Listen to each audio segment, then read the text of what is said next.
Beatrice could trace her ancestry back to the 10th century. It was really only through Queen Martha's side, though most people refrained from mentioning that. After all, King George I had been nothing but an upstart planter from Virginia until he married well and then fought even better. He fought so well that he helped win America's independence and was rewarded by its people with a crown. But through Martha, at least, Beatrice could trace her lineage for more than 40 generations. Among her forebears were kings and queens and archdukes, scholars and soldiers, even a canonized saint. "We have much to learn by looking back," her father always reminded her. "Never forget where you come from." It was hard to forget your ancestors when you carried their names with you, as Beatrice did. Beatrice Georgina Frederica Louise of the House of Washington, Princess Royal of America. Beatrice's father, His Majesty King George IV, shot her a glance.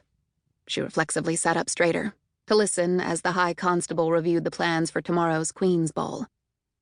Her hands were clasped over her demure pencil skirt, her legs crossed at the ankle, because as her etiquette teacher had drilled into her, by hitting her wrist with a ruler each time she slipped up, a lady never crossed her legs at the thigh.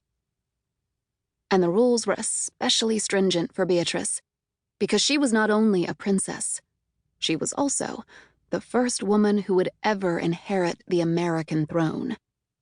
The first woman who would be queen in her own right, not a queen consort married to a king, but a true queen regnant. If she'd been born 20 years earlier, the succession would have jumped over her and skipped to Jeff. But her grandfather had famously abolished that centuries-old law, dictating that in all subsequent generations, the throne would pass to the oldest child, not the oldest boy. Beatrice let her gaze drift over the conference table before her. It was littered with papers and scattered cups of coffee that had long since gone cold.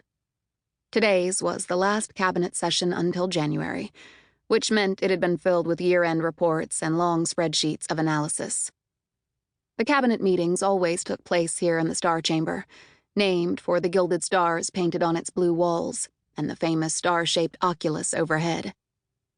Winter sunlight poured through it to dapple invitingly over the table. Not that Beatrice would get to enjoy it. She rarely had time to go outside, except on the days she rose before dawn to join her father on his run through the Capitol, flanked by their security officers. For a brief and uncharacteristic moment, she wondered what her siblings were doing right now, if they were back yet from their whirlwind trip through East Asia.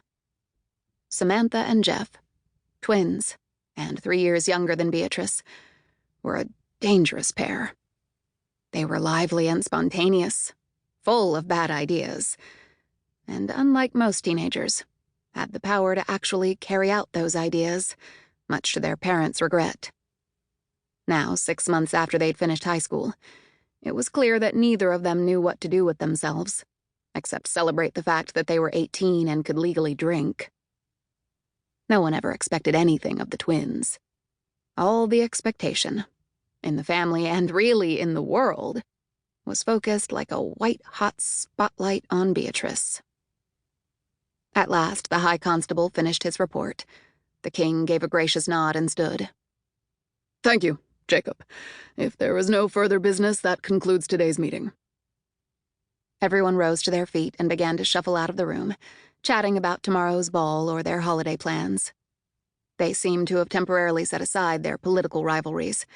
The king kept his cabinet evenly divided between the Federalists and the Democratic Republicans, though Beatrice felt certain those rivalries would be back in full force come the new year.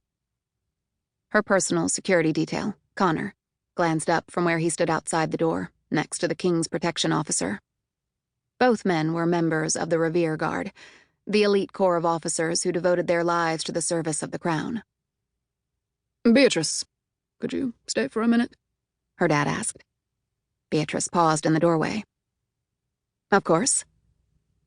The king sat back down and she followed suit. "Thank you again for helping with the nominations," he told her. They both glanced at the paper before him, where a list of names was printed in alphabetical order. Beatrice smiled. I'm glad you accepted them. Tomorrow was the palace's annual holiday party, the Queen's Ball, so named because at the very first Christmas ball, Queen Martha had urged George I to ennoble dozens of Americans who'd aided the Revolution. The tradition had persisted ever since. Each year at the ball, the king knighted Americans for their service to the country, thereby making them lords or ladies. And for the first time, he had let Beatrice suggest the candidates for knighthood. Before she could ask what he wanted, a tap sounded at the door. The king gave an audible sigh of relief as Beatrice's mom swept into the room. Queen Adelaide came from nobility on both sides of her family. Before her marriage to the king, she'd been set to inherit the Duchy of Canaveral and the Duchy of Savannah. The double duchess, people had called her. Adelaide had grown up in Atlanta and had never lost her ethereal southern charm. Even now her gestures were touched with elegance. The tilt of her head as she smiled at her daughter, the turn of her wrist as she settled into the walnut chair to Beatrice's right. Caramel highlights gleamed in her rich brown hair, which she curled each morning with hot rollers and wore encircled by a headband. The way they were sitting, apparent to either side of Beatrice, boxing her in, gave her the distinct sense that she was being ambushed. "Hey, Mom," she said in a slightly puzzled tone. The Queen wasn't usually part of their political discussions. Beatrice, your mother and I were hoping to discuss your future, the king began. The princess blinked, disconcerted. She was always thinking about the future.